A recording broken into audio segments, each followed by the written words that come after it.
Welcome to the Taille unique showroom, where we listen to you the way you are. My dear models, today we're going to speak about a very specific restoration technique. That first ever pattern that one drafted for us back when we didn't yet know how to sew, and which took all the first scissors cuts of life. At the manufacturer, we call it the original toile. We hear a lot about this famous letter to the inner child. Sometimes it sounds like a slightly shallow, overly smooth trend. But in the reality of the workshop, writing this letter is anything but a poetic exercise. It's a fundamental act of inner ecology. It's a critical update to our architecture.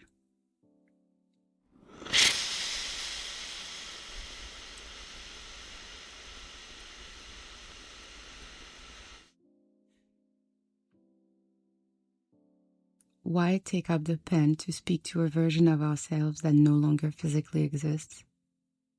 Because this original toile remained frozen. When the family fabric was dysfunctional, that child had to put on survival garments that were far too heavy. They absorbed the guilt.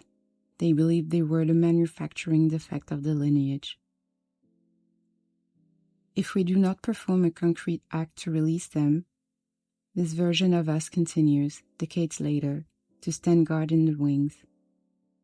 It's the one overreacting or sabotaging our moments of light.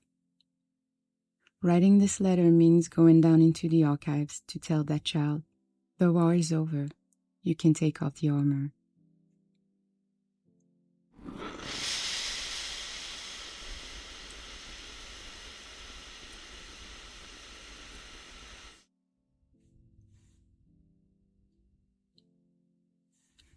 To illustrate this urgency, we're going to look at the journey of an icon everyone respects, Mariah Carey. Behind the diva persona and the polish of success lies a self-gaze process of rare depth. In her memoirs, she explains that everything she built, her empire, her voice, her fortune, had one single purpose: to protect little Mariah, that 12-year-old biracial girl navigating a violent and unstable environment had no safe haven. Mariah Carey just didn't write songs. She wrote a monumental letter to her inner child by building a physical and symbolic fortress around her. She reclaimed control of her image and her narrative to offer that terrified little girl the respect and security she had been denied. Her success is a repair. She placed a definitive backstitch on the precarity of her childhood to become her own protector.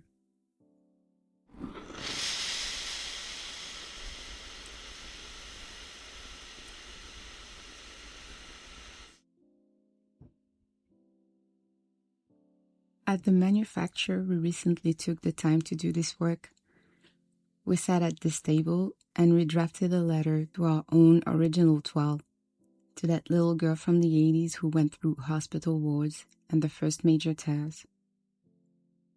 You will never read this letter, my dear models. It has been sealed and tucked away in our workshop's vault. Its seams are too intimate. But we can guarantee you one thing. The mere act of putting ink to paper, of telling her with our adult voice that we're taking over, has altered the very structure of our drape. We placed a backstitch on the past.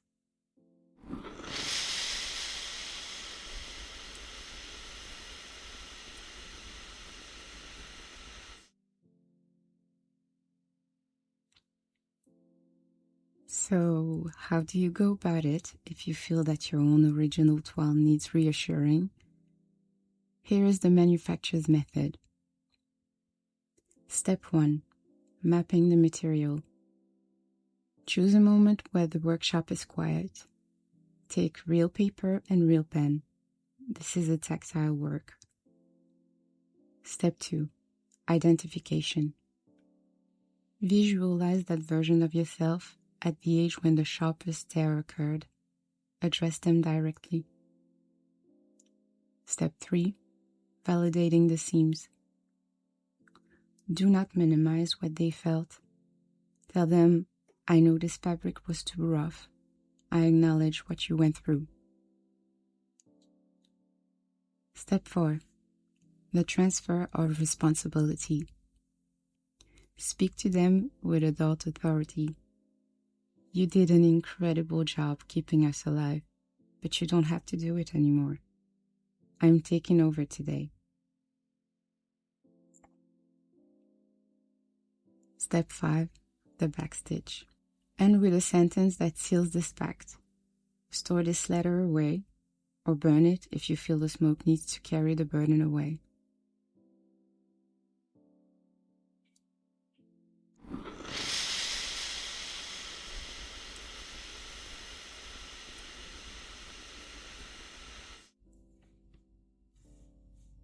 Once this pattern is drafted, you gain in flexibility.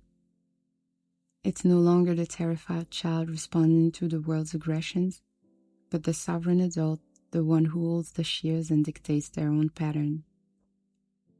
You will notice a new silence in the workshop. The absence of that background noise that feared the fabric would split at the slightest tension. By reassuring this original toile, you unlock an immense creative energy. You're no longer holding to a fraying past, but using every single meter of thread to build your present. That's where the true flexibility settles in. When you're no longer afraid of your own story, you become capable of draping your life with an audacity you never suspected.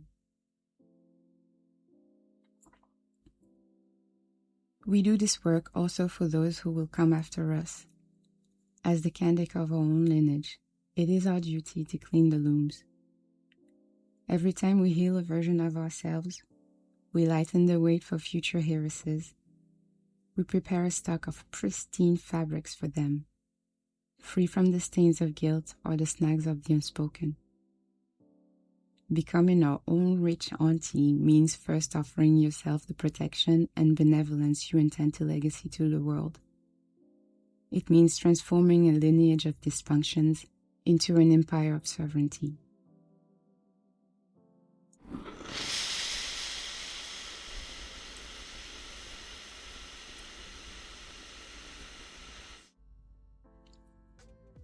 We're going to lay down the pen for today. This exercise of inner ecology is demanding, but it's the key to ensuring your empire is not built on shaking foundations. If this fitting made you want to dive into your own archives, do not let the momentum pass. Writing to your original toile is reclaiming the shears of your destiny. The showroom is closing its doors for today. Be sure to subscribe to Taille on your favorite listening platform to help us grow this manufacture, and share this episode with someone who needs to hear that it is time to reassure their inner child. Come and tell us on Instagram as well if you took the leap with the letter pattern. And remember, if no size fits you, wear your own. See you soon.